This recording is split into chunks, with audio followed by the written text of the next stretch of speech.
Hi everyone, this is Killshot from 999 Gaming. I want to do a video for Empires and Allies, and this is called Crazy Bases number 8. But before we get started with that, just want to say I am back in League play. You can see I got my biohazard flag. I am hazardous. I got the flag, I got 100 gold, and I got about 600 medals in this week, which is pretty good for me because I haven't been really raiding hardcore lately.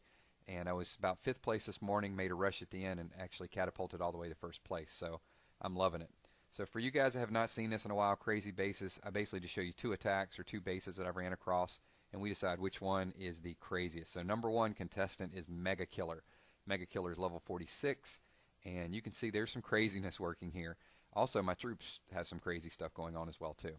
Now this guy, he does use Strike Force, so he's beefed up, and he also spent the time to make the plans to make his Patriots ground targeting. Not this one, but as we get closer, you'll see there's 2 in the middle that are hitting us pretty hard. So for someone that puts this much time into his defense, I'm surprised he didn't put a little bit more time into his base design, because everything is just so close, and at this headquarter level it should not be this close. It should be spread out, because you're going to see once we get some momentum, we took out the one Patriot, you can see another one's just wreaking some havoc across us, but nothing that an EMP can't shut down. This is a A10 and an EMP dream, because once we get to this point, we got a nice funnel working. I really didn't mind losing the troops here because I was in battle mode. Did not have my Strike Force up here. Well, actually I did have Strike Force for this one. But also I had the Tarmacs just replenishing my troops, so it didn't matter to me whether I lost 10 troops or 100 troops. Yes, you don't want to lose the fuel, but the time is more important to me than fuel. And because I was just rapid regeneration, I'm like, I'm just going to go in and steamroll this guy. So didn't pay too much attention to it. You can see I got some troops up near the top. They just veered off. They're like, hey, we'll catch you guys later. And check out my troops down at the bottom. For whatever reason, they just want to kill these walls.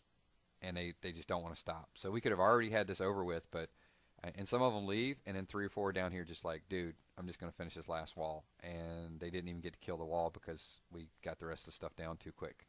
So I didn't want to divert you guys too much, but contestant number 1, Mega Killer, that's a crazy base. It's actually crazy easy. So the next person we're going to take a look at is going to be Razer. So Razer only lost 24 troops against him, and you're going to see absolutely why. I don't know what this is. We're going to put everything in the middle, but one thing he did have is he has some very high level supplies, because I just went A10 and didn't kill his supply bunkers. So I don't know, maybe not as crazy as I thought. But I did follow back up with a Hellfire and took a 2-for-1 special down. So if these things were even remotely spread out, I wouldn't have been able to drop the Hellfire there and take out 2. Anytime you can drop a Hellfire and take out 2, there's something wrong with that base. So standard drop point. This looked like a good place to go in.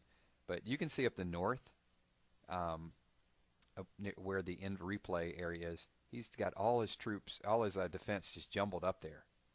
So once my troops start steamrolling, look at this funnel. We've got like a perfect funnel here. So just nice, methodical, moving along. We can heal everybody. We can speed burst everybody. I'm going to go into beast mode here in a second. And his troops, the way they're spread out, he's got choppers coming across, and he's got a few commandos coming across. So really no rhyme or reason to what he's doing. I just dropped a EMP up near the top. So lost almost nobody up near the top while I'm just mowing through his defenses. And same thing over on the what's at the north now, but it started out I guess more toward the west. But he's got basically, artillery, a tower, and a laser, and watch how quick we're just going to mow through all of these. So 1 speed burst and bam, just right to the end of it. So that's a pretty crazy base too, and those walls are pretty crazy. That he spent all that time and all that gold and all those resources leveling up his supply bunkers to make them A10 proof, but yet did not spend a dime on his walls. Those are pretty low level. So that is Razer. So let me know in the comments, what do you think is the craziest base? We got Mega Killer and we got Razer. So a couple killers, I guess. And we'll take a real quick look here. I'm sure there's some stuff I got to do. I've got a lot of fuel sitting here. Like, I should not be sitting on 1.7 million fuel. You guys are watching this video thinking I'm going to raid you and take all your stuff. So we're going to go in and upgrade. Let's upgrade to Hellfire. That's 1.74. So we'll get it up to level 14. So good stuff. Thanks everyone for watching. My name is Killshot. This is Empires and Allies. Look for more videos. I'm going to start pushing higher league ranking very soon. 600 medals there. Who knows what I'll do for the next one? Maybe 1,000. Peace.